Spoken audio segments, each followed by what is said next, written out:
Alright guys, welcome back to another killer video for today. And today we have a little bit of Legion gameplay. Now, unfortunately I forgot to record my audio again, but it's fine. It seems like this happens a lot on Legion actually. But it's fine, we're just going to do an analysis video today, and the whole theme of today's build was just trying out some different add-ons. If you guys have watched my Legion videos in the past, I generally run the same add-ons every single time, because the duration add-ons for Legion are really damn good. They're, in my opinion, the best add-ons, but I wanted to see how some different add-ons stacked up here. Now for our game today, we're going to be running our standard Legion build. So first up, we have Pop Goes the Weasel. Whenever I hook somebody, I have 60 seconds to hit a generator and instantly aggressive by 25%, helping me out a lot, especially towards the late game, and keeping generator progression as low as possible. Then we have Surge. Whenever I down somebody with a basic attack, it'll instantly regress any generator within 32 meters of me by 8%, and then begin normal progression or normal regression after that. This is fantastic because it gives me the ability to not have to kick generators essentially, and if somebody's trying to rush the generator in my face, I can hit the generator with Surge while I down somebody else, and end up having more time to go try and put them on the hook to get Pop Goes the Weasel for that generator. Surge, of course, is also great for Legion because of Legion's ability to get so many people injured on the map, meaning they're going to have less time to run away from generators if they're working on them injured, which means it'll be more likely that I'll be able to proc Surge on a generator that they've been working on. Then we have Blood Echo. Blood Echo is a perk where, Blood Echo is a perk where whenever I hook somebody, any survivors that are injured will suffer from the hemorrhage and from the hemorrhage and exhaustion status effect for 45 seconds, meaning they can't use their exhaustion perks such as Dead Hard, Sprint Burst, Balance Landing, Lithe, Head On, and they'll be bleeding a little bit more. And again, thanks to Legion's ability to keep everyone injured, Blood Echo is a great perk on them.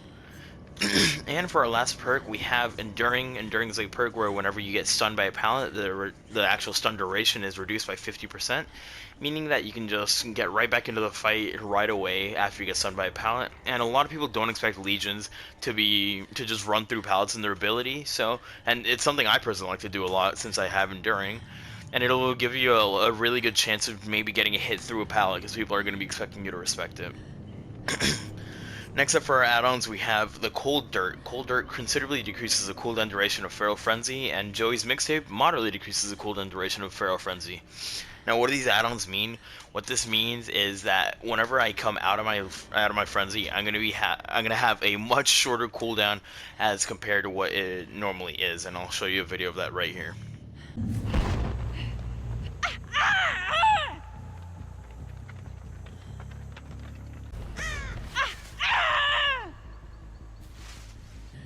Well, anyways, guys, let's get right into the video. Alright, so first things first, we spawn in on Wrecker's Yard here. This is a great map, in my opinion. It's a pretty small one, and it gives you the opportunity to get a lot of procs as Legion. So first thing I'm going to do is I'm going to look for somebody, and right away, I spot scratch marks on these tires over by this generator.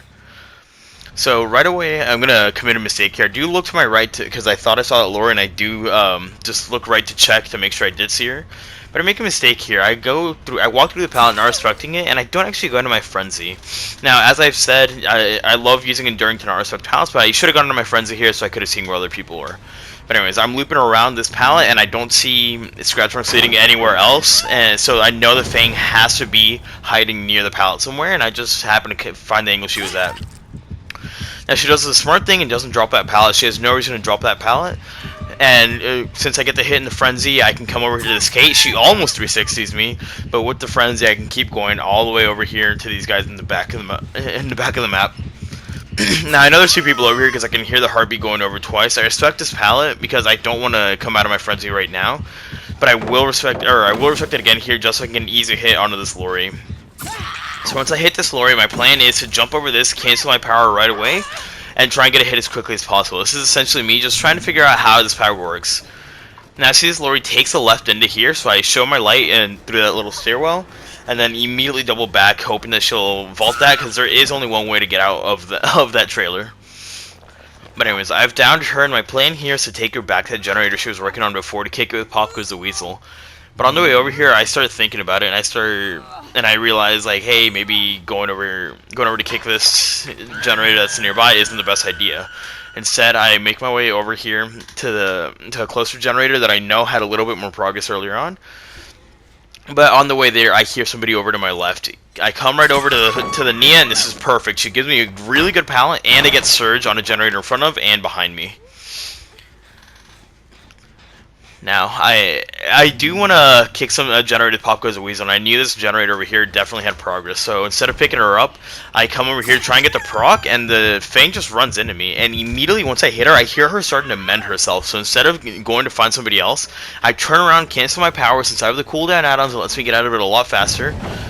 Now, once she drops this pallet, I show my light on one side and double back on the other. She got really unlucky for this pallet spawn. And I want you to pay attention to the bottom left right now and see how much time these people are going to be spending healing. They're going to spend so much time healing right now. And this is why I don't like healing against Legion. Because they're going to spend probably like 40 seconds healing when they could be doing generators, trying to just go somewhere else around the map. But anyways, I do get the kick with Pop Goes a Weasel onto the generator that I wanted to, just barely get it. And I can pick up this Fang, put her on the hook, and immediately have another Pop Goes a Weasel ready to go. I was assuming they would be on generators, but instead they spent all this time healing. All three of them are now fully healed. So now going to my ability, and immediately right there, one of them isn't healed anymore, the other isn't healed anymore. I would have been able to do this anyway with my ability if they were injured or not, so they just ended up wasting time. But anyway, I use my cooldown add-ons to get back to the hook where I see that the Kate's running to, so I can, and thanks to the cooldown add-ons, I can actually come out of my ability a lot more quickly and get the punish. I'm chasing this Fang around this pallet, and she actually gets super greedy here. I don't know why she didn't drop that pallet earlier on. I guess she probably had Decisive Strike and was probably trying to hit me with it. That's my only guess. But I come over to the Kate, and I stand still. I remember the Lori had a flashlight, and as I turn around to look for her, I hear her footsteps on my left, and immediately she's caught out of position simply because she's trying to get a flashlight save. And at this point, it's game over. I found the fourth person. There's 3 people on the ground. If they don't have Unbreakable right now, there's literally no way they can come back from it. And immediately I can get the down onto this Nia as she tries to pick up the Kate. And this is why I enjoy playing against flashlight users, honestly, because you get opportunities like this where they want to go for the flashlight saves, and it gives you more chases. It's not just going to be somebody sitting on a generator across the map the entire game. Odds are people who bring in flashlights are going to be trying to go for flashlight saves, trying to go for chases, shit like that, and it's a lot more fun as a killer to play against those kinds of survivors, in my opinion. But anyways, you saw how I was using my ability to just keep everyone injured the entire game. This is why healing against Legion is so bad. Maybe healing one person so you can go for unhooks safely is fine. But if you're continuously healing all 4 survivors up every single time you try, every single time the Legion isn't chasing you guys anymore, you're just wasting time, especially on a map this small where the Legion can very, very easily just continuously hit you over and over again in their frenzy, making sure that you can never stay fully healed. It's just better to just sit on a generator injured, in my opinion, in this scenario. Now, you did see me using my cooldown add-ons here. It wasn't the best example of how these cooldown add-ons work, or it wasn't really the best test of it either, to see how effective they are, in my opinion.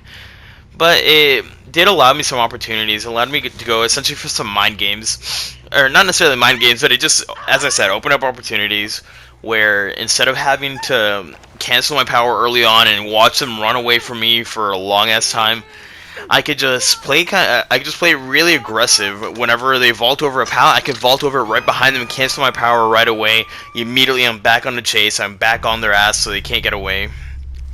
And that's what these add-ons have the power to do.